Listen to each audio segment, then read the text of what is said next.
But এরকম ভাবে কোনোদিন এরকম কিছু হয়নি আমার সাথে, ফার্স্ট টাইম।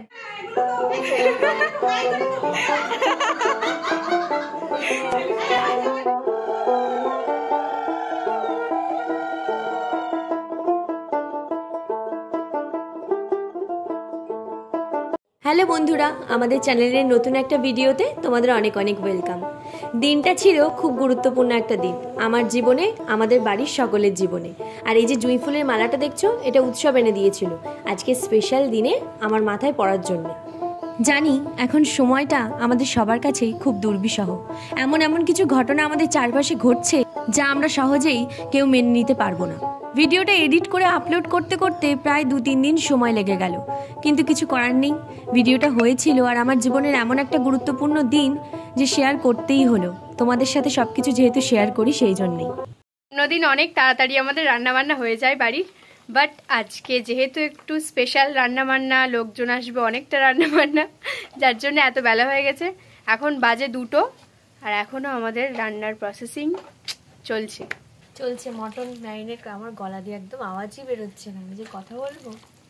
ওর গলার অবস্থা খুবই খারাপ, আর ঠিক দিন মতোই ওর গলার অবস্থা একদম বিয়ে বাড়ি থেকে আসার সময় পুরো রাস্তাটা গাড়ির মধ্যে এসিতে এসছি, আর তার মধ্যে ঠান্ডা কোল্ড ড্রিঙ্কস খেয়েছি, ব্যাস। এখানে মায়ের প্রায় মুড়োঘণ্ট রান্নাটা হয়ে এসছে, আর পাশাপাশি প্রস্তুতি চলছে পোস্ত দিয়ে আলু ভাজা, যেটা আমার দাদাভাই খুব ভালোবাসে। সঙ্গে আরও রান্নার প্রিপারেশন কিন্তু চলছে। প্রথমেই পাঁপড় ভাজা, চাটনি, আলু ভাজা, ডাল, এগুলো যেহেতু একটু কম সময়ের মধ্যেই হয়ে যায় তাই এগুলো আগেই করে নেওয়া হচ্ছিল।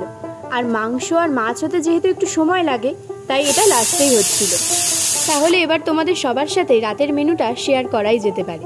রাতে ছিল মুড়ো ঘন্ট, পোস্ত দিয়ে আলু ভাজা, তারপরে ছিল পাবদা মাছের ঝাল, আর ছিল মাটন কষা, আর সাথে ছিল চাটনি, পাঁপড়, দই মিষ্টি। চাটনি, পাঁপড়, দই মিষ্টি ছাড়া তো একেবারে অনুষ্ঠান বাড়ি অসম্পূর্ণ বলা যায়। মাংসর মশলা কিন্তু এদিকে প্রায় হয়েই এসছে। মাংসটা করা হয়ে গেলে আমাদের রান্নাবান্না প্রায় কমপ্লিট বললেই চলে। দুপুরে রান্নাবান্না সেরে উঠতে উঠতে অনেকটা লেট হয়ে গেছিল, তাই আর ঘর বাড়ি গোছানোর সময় হয়ে ওঠেনি। বিকেল সিনা বলল আমি সবটা গুছিয়ে নিচ্ছি, তাই দেখো নতুন বিছানার চাদর পাততে শুরু করে দিয়েছে। ওরা সন্ধেবেলায় চলে আসবে। আমাদের বাড়ির ডিস্টেন্সটা যেহেতু খুব একটা বেশি না, বাড়ির সামনেই আমরা থাকি, তাই ওদের আসার আগেই সবটা গুছিয়ে রাখছিলাম। এদিকে কিন্তু কাঁচের কাপ প্লেট সব বেরিয়ে গেছে, গেস্ট আসবে বলে কথা। 7:40 আর এখানে ম্যাডাম এখন রেডি হচ্ছে। আসল কথা, ওর ওপর অনেক চাপ পড়ে গেছে, বাড়ির কাজ, ওরা আসবে সেই টেনশন। এত চেনা পরিচিত বলেই টেনশনটা একটু বেশি, তাই তো? না, টেনশন ঠিক না, এটা একটা অন্যরকম ফিলিং। সবাইকে চিনি জানি সেটা তো ঠিকই আছে, বাট এরম ভাবে কোনোদিন এরকম কিছু হয়নি আমার সাথে, ফার্স্ট টাইম, তাই জন্য একটু কেমন অকওয়ার্ড লাগছে।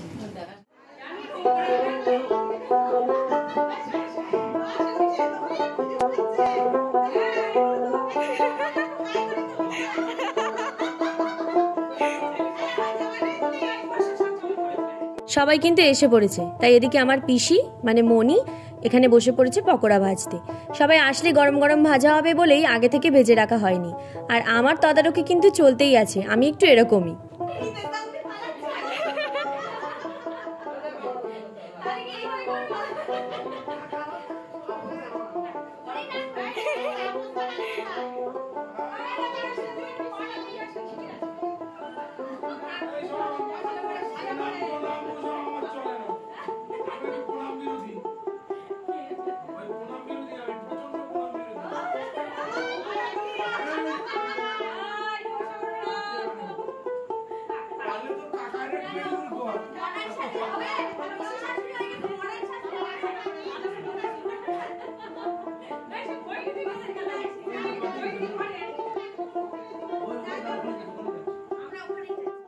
আমার ননদ কম বন্ধুই বেশি বলা চলে।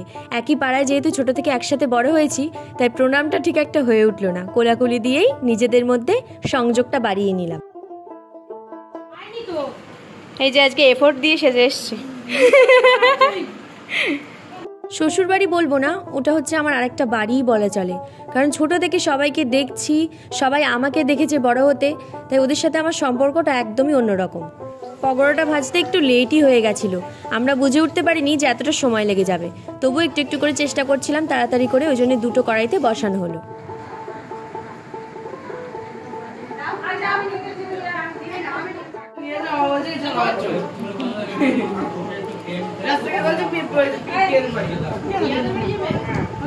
রিভিউ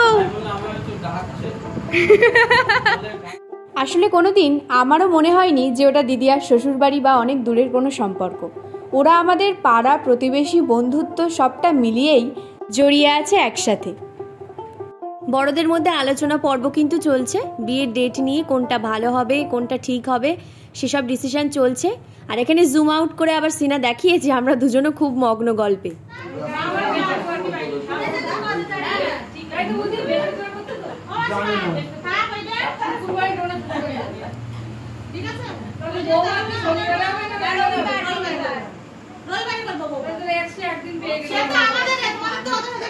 বড়দের সবার সম্মতি নিয়ে কিন্তু একটা দিন ফাইনাল হয়েই গেল। আর আমাদের দুজনের মুখের হাসিটা দেখে তোমরা বুঝতেই পারছো যে আমরা কতটা খুশি। আর খুশি হব নাই বা কেন বলো?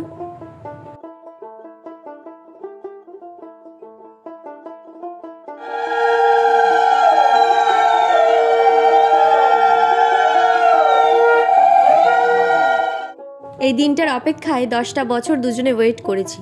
সম্পর্কের অনেক টানা পোড়েন সবকিছু মিটিয়ে দুটো পরিবারকে এরকম এক হতে দেখে সত্যি অন্যরকম লাগছিল। দুজন চোখ ভরে দেখছিলাম সবাই এক হয়ে আমাদের বিয়ে নিয়ে ডিসকাশন করছে, আনন্দ করছে, হই হুল্লোড় করছে। বিশেষ করে আমাদের মা বাবা, তাদের এই সম্মতিটা ছাড়া আমাদের জীবনের কোনো দিনই গড়ে উঠতে পারে না। এত বছরের সম্পর্কে আমরা কখনোই চাইনি যে আমাদের সম্পর্কটা শুধু দুজনের মধ্যে আবদ্ধ থাক। সবসময় পরিবারকে জড়িয়ে নিয়ে করারই চেষ্টা করেছি। মন ফুরফুর করছে একদম বিয়ের সংবাদ পেয়ে। খাবারের রিভিউটা দিও। হ্যাঁ,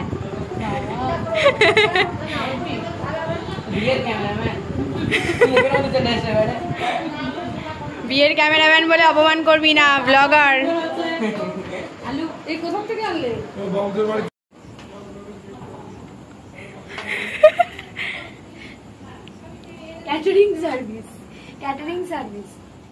খাওয়া দাওয়া পর্ব শুরু হয়ে গেছে। রাতটাও অনেকটা হয়েছিল, প্রায় 10:30 মতো।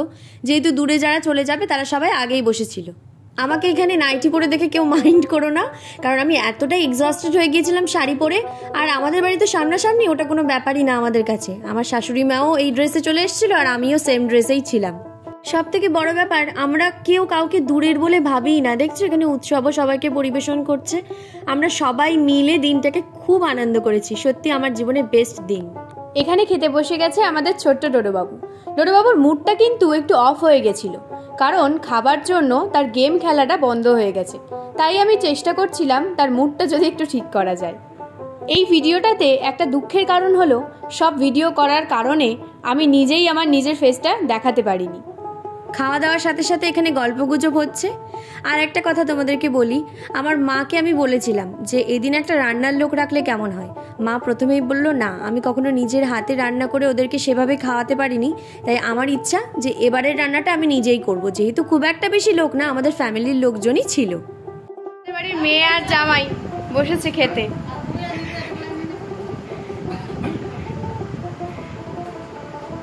জামাই স্পেশাল মানুষ।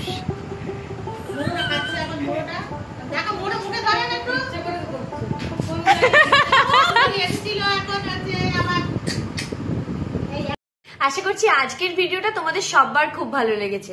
আর আমাদেরও খুব ভালো লেগেছে আমাদের জীবনের এত খুশির একটা দিন তোমাদের সামনে তুলে ধরতে পেরে। আর আমাদের আগামী দিনগুলোর জন্য অবশ্যই তোমাদের আশীর্বাদ কিন্তু খুবই জরুরি। আর আজকের ভিডিওটা যদি ভালো লেগে থাকে অবশ্যই কিন্তু লাইক করতে হবে, কমেন্ট করতে হবে, আর শেয়ার করতে একদম ভুল করো না তোমরা। নেক্সট ভালো ভিডিওগুলোর জন্য অবশ্যই সাবস্ক্রাইব করো আমাদের চ্যানেল দ্য ক্রেজি গার্লস।